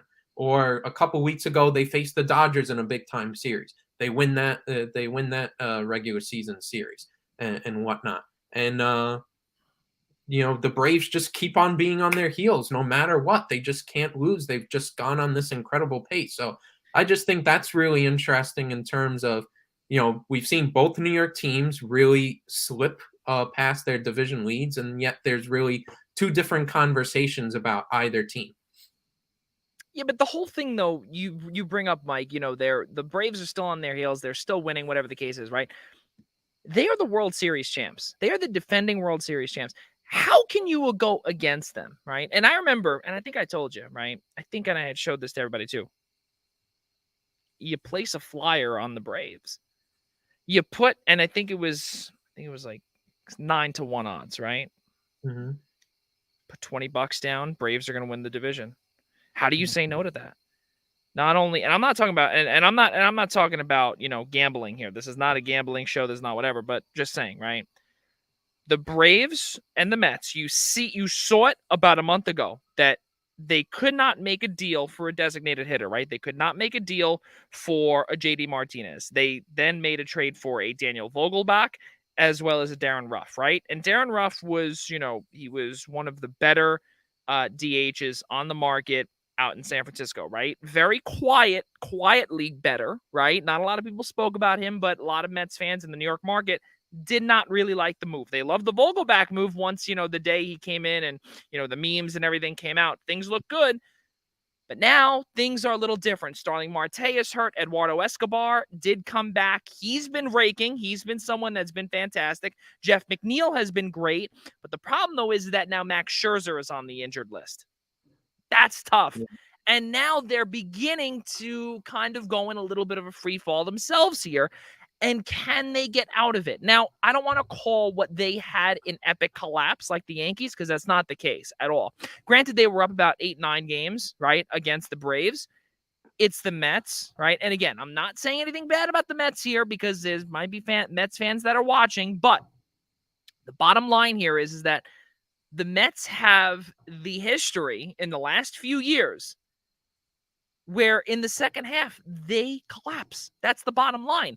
They are slowly getting out of the Wilpon era. They're almost there. Almost there. They're not 100% out yet. Granted, the new owner, they're almost there. Give them one full offseason, one more offseason, and they will be officially out, and then they'll be able to regain that form and most likely be a World Series contender and a World Series favorite. I think they're a contender now, not a favorite after what we're seeing here during this slump. Looking a little bit more, Jeff McNeil, he continues to be a dynamo.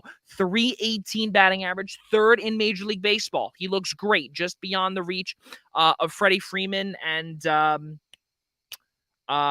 who is the top? Luis Ariz, I think, right? Yeah, I believe so. Yes, exactly. Thank you.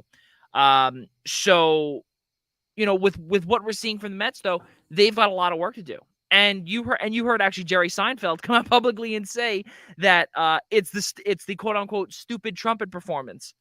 I mean, hey, listen, you know what? I don't know if he's wrong with that, because he also brought up another point back in 2000 during the World Series. They kind of had a little bit of a lead in the LCS, and then once the performances happened, the Mets just get in their head, and that's it.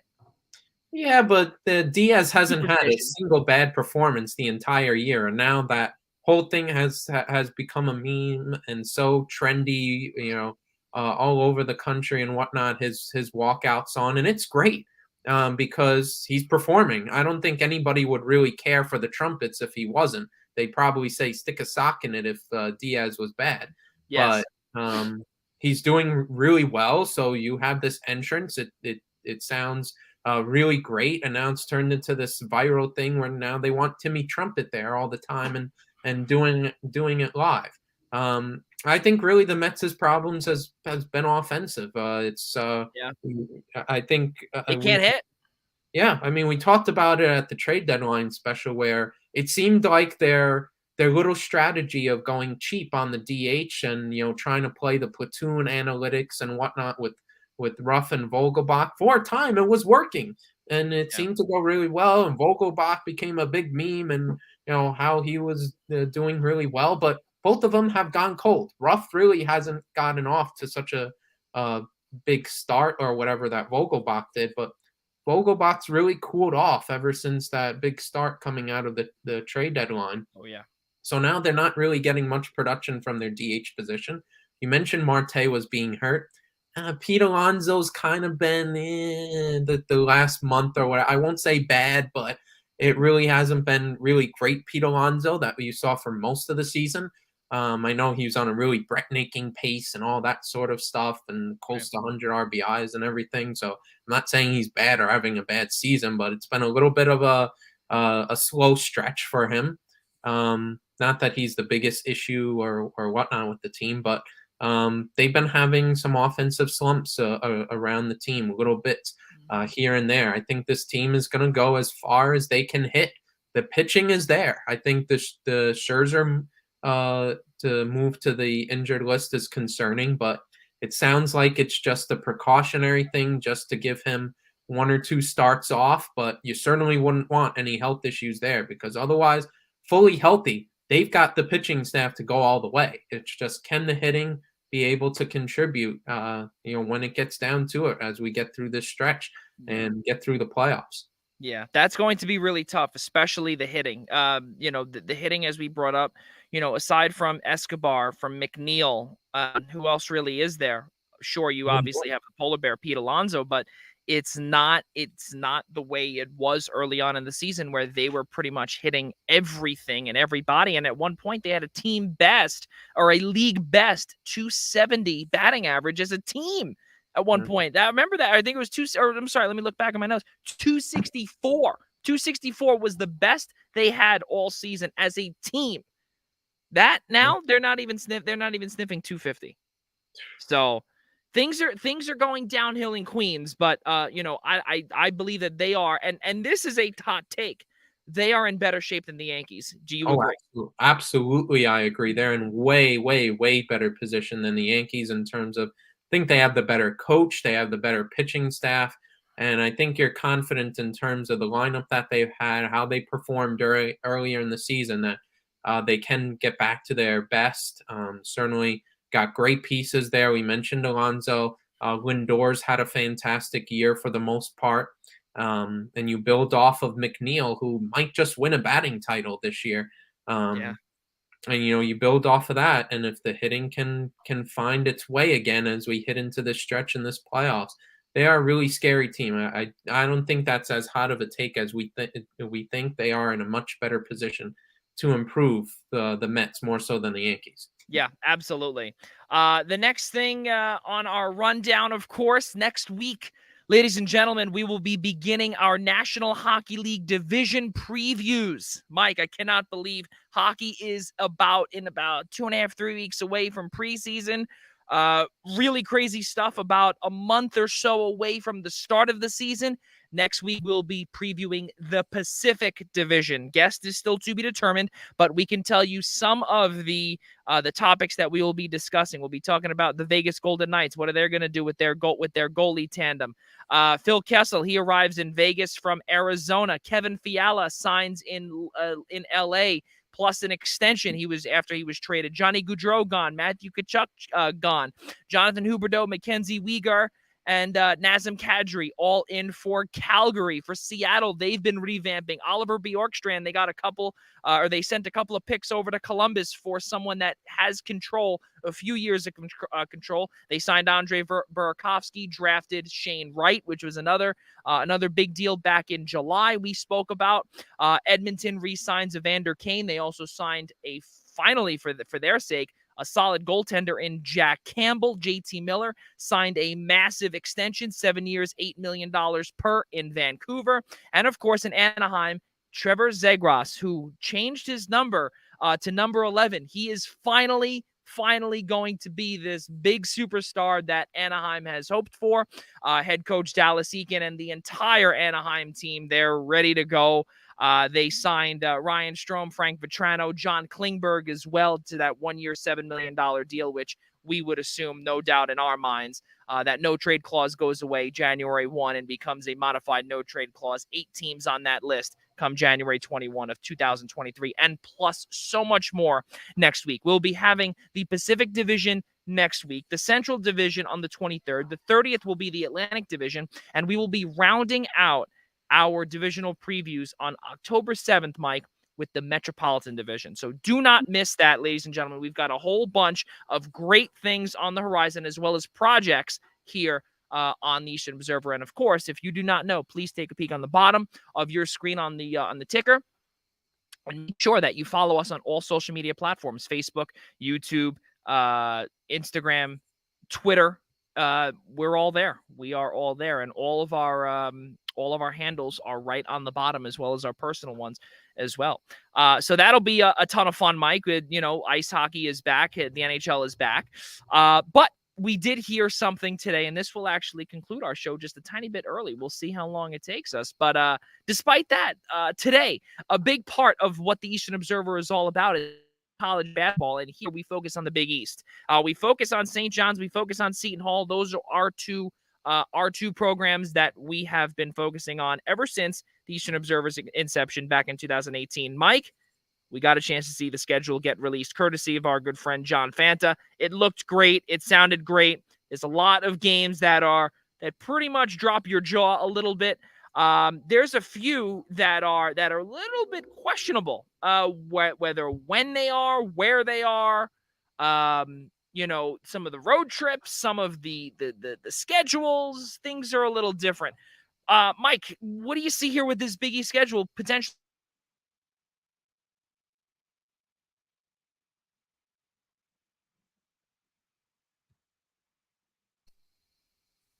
And it looks like we are having some internet issues here. Mike, are you back? Yeah, I just didn't hear your question there. All So right. Yeah. So we were at, it looks like, about the Big East schedule. Did you hear about the Big East? We were talking about the Big East. yeah, I got that part, but the beginning part of your question I heard, then you cut out. Oh, all right. Well, that's not ideal whatsoever. What games stick out to us? What games stick out here in the Big East schedule for you? Well, I think certainly the interesting to some, the new feature of Big East basketball, and that they're going to play on Christmas. So now that's a thing. Usually, for most of college basketball and all that sort of stuff, you'd really have that week after, I would say the 18th or so, 18th, 19th, somewhere around that. You'd really have that week sort of free for Christmas, finals, and whatnot. And then they would start back toward the end of December, right around New Year's, and get that sort of market, the whole New Year's New Year's Eve, New Year's Day sort of fiasco and whatnot. But they have a game on Christmas, which I get a lot of people have their misgivings about college athletes and having to travel and be away from their families Christmas time and all that sort of stuff.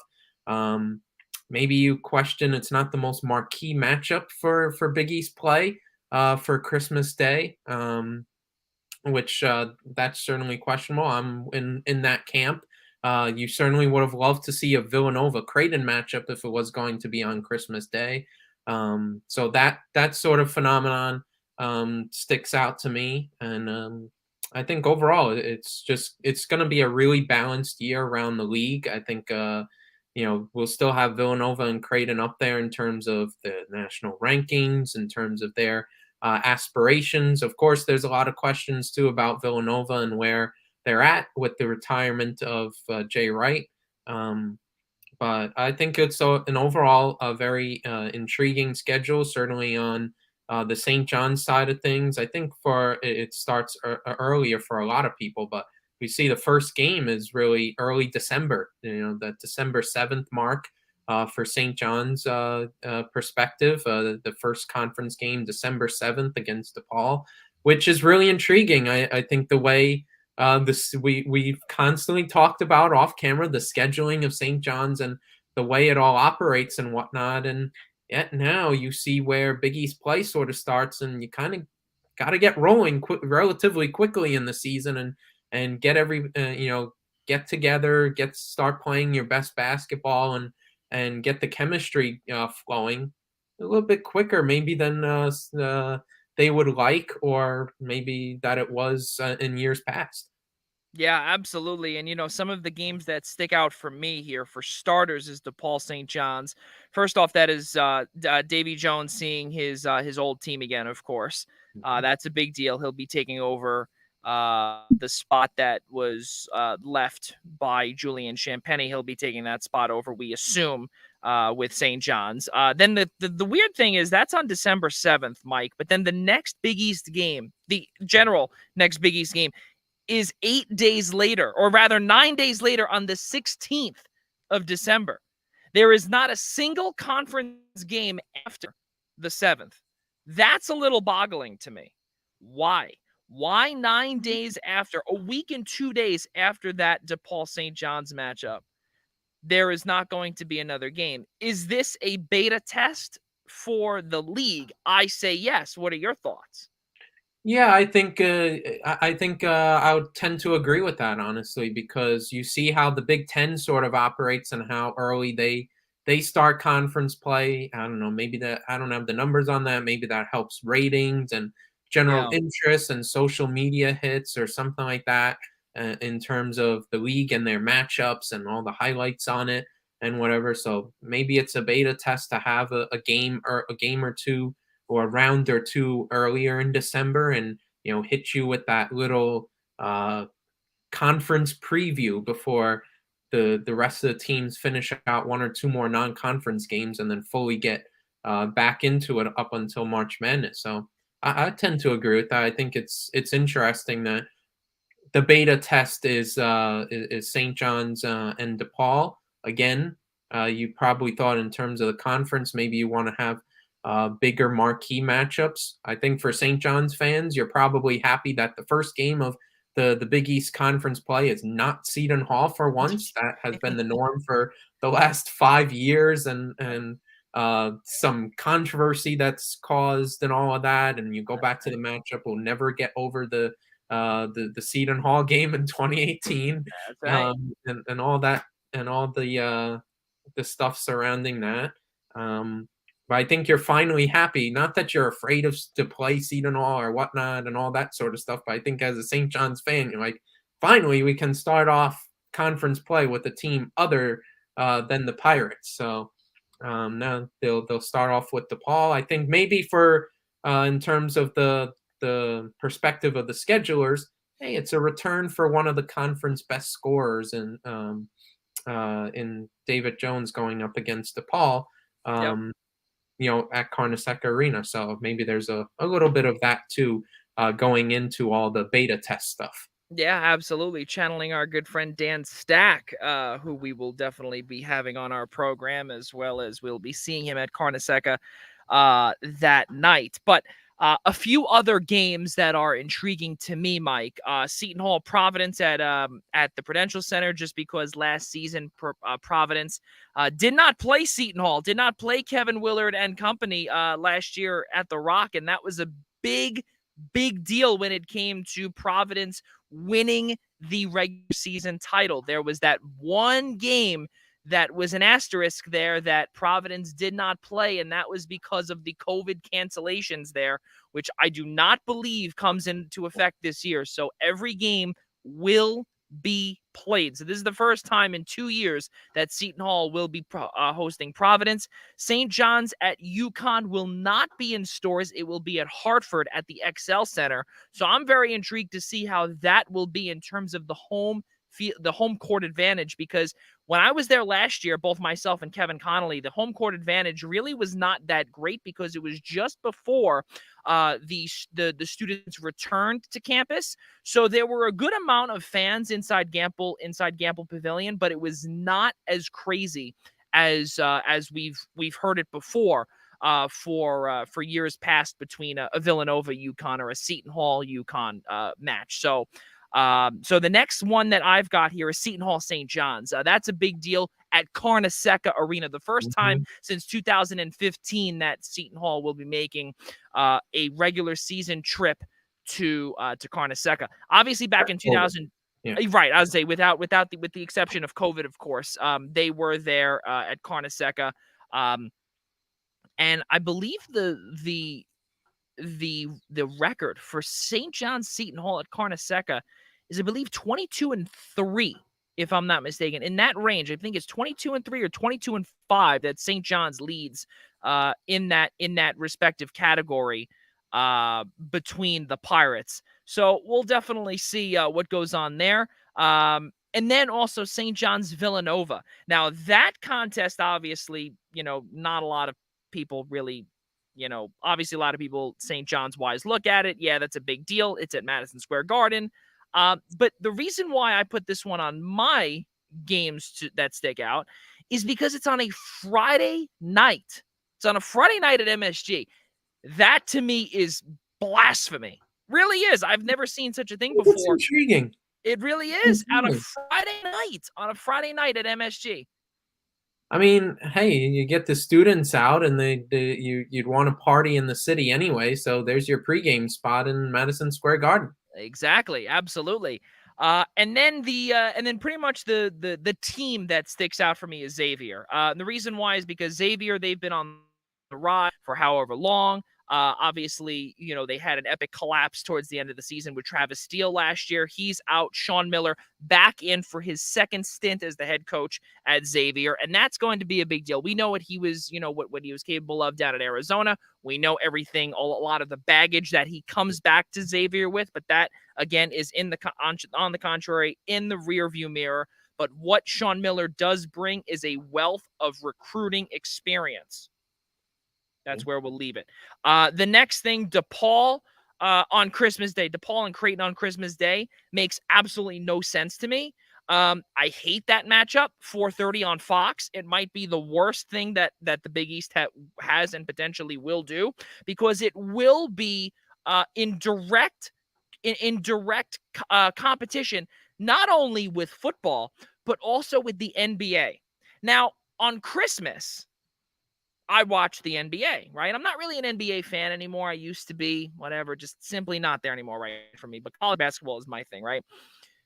If I had to choose between football or between the NBA or DePaul and Creighton, it would be football first. And that's not a dig at the NBA. It's not a dig at Creighton and DePaul, but it doesn't make sense. You have a team that is a national championship favorite in Creighton, a top 10 team in the nation coming into this 2023 season, against a very up-and-coming DePaul team. And again, a quietly up-and-coming team in DePaul on Christmas in direct competition with the NFL.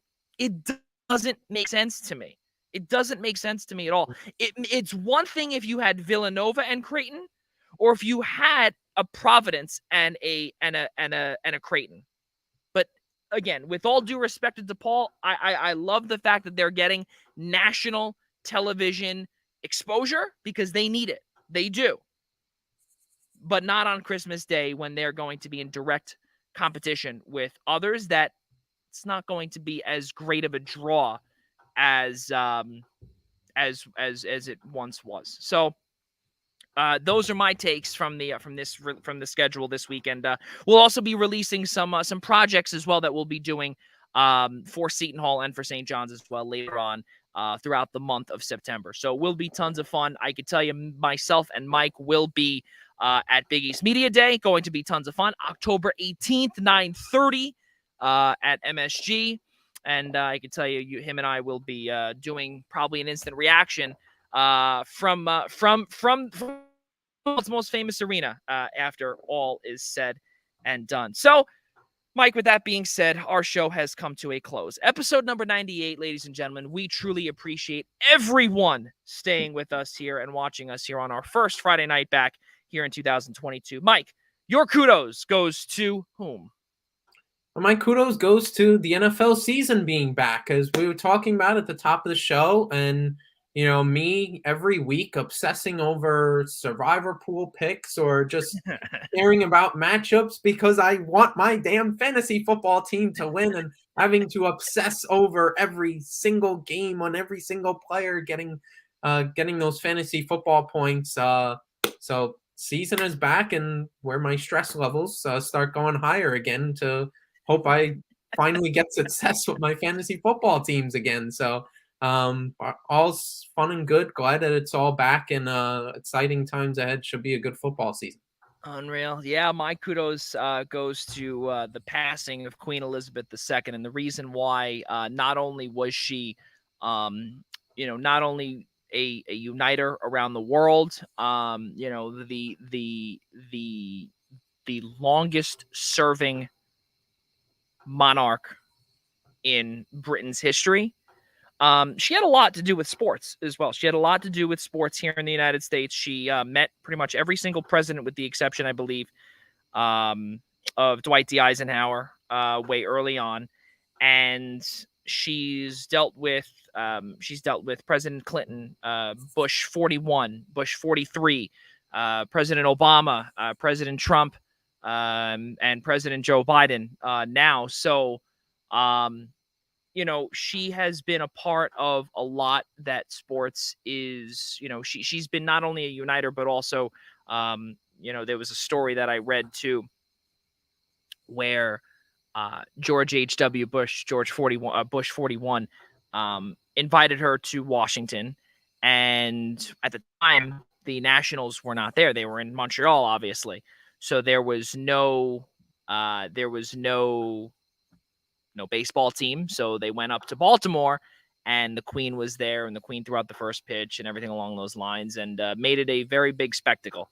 And Bush and the Queen were friends for a long time, as pretty much she was with most of the presidents. And also back in, I believe it was 1990, in the early 90s in Vancouver, she dropped the puck or dropped the ceremonial puck in Vancouver for the Canucks. So that was pretty cool stuff there. And but yeah, the world has lost someone that is definitely a big part in uniting this world, and a big part in what America is today, not only in sports but also just who we are today as a republic. So so my kudos goes to the entire British family, to the royal family, and to now the new King Charles as well. So that's we'll see when he makes his way here and potentially into a ballpark of choice, whether it be an arena, stadium, wherever it may be.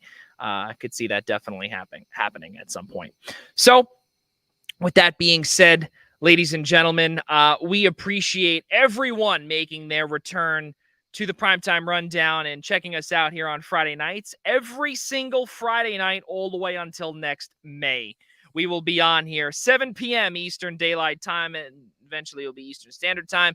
Right here on the Eastern Observer, you can catch all of our podcasts on the following platforms: Google Play, Apple Podcasts, Spotify, iHeartRadio, and Odyssey. And of course, if you would like to watch us, go on to YouTube, search the Eastern Observer, and take a peek at us. Hit that subscribe button, please. We do very appreciate that. That would really, really be a ton of help for us as well.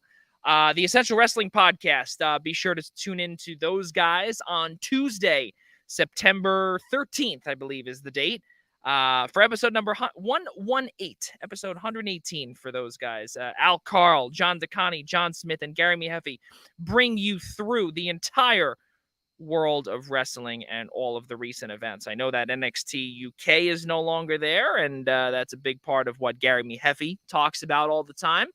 And of course, one last one, ladies and gentlemen. Any sports internships for those that are watching? We are seeking college students for credits. Give us an email below, EOSports3, EOSports, the letter O Sports 3 at gmail.com. We'd love to have you write for your favorite sports team.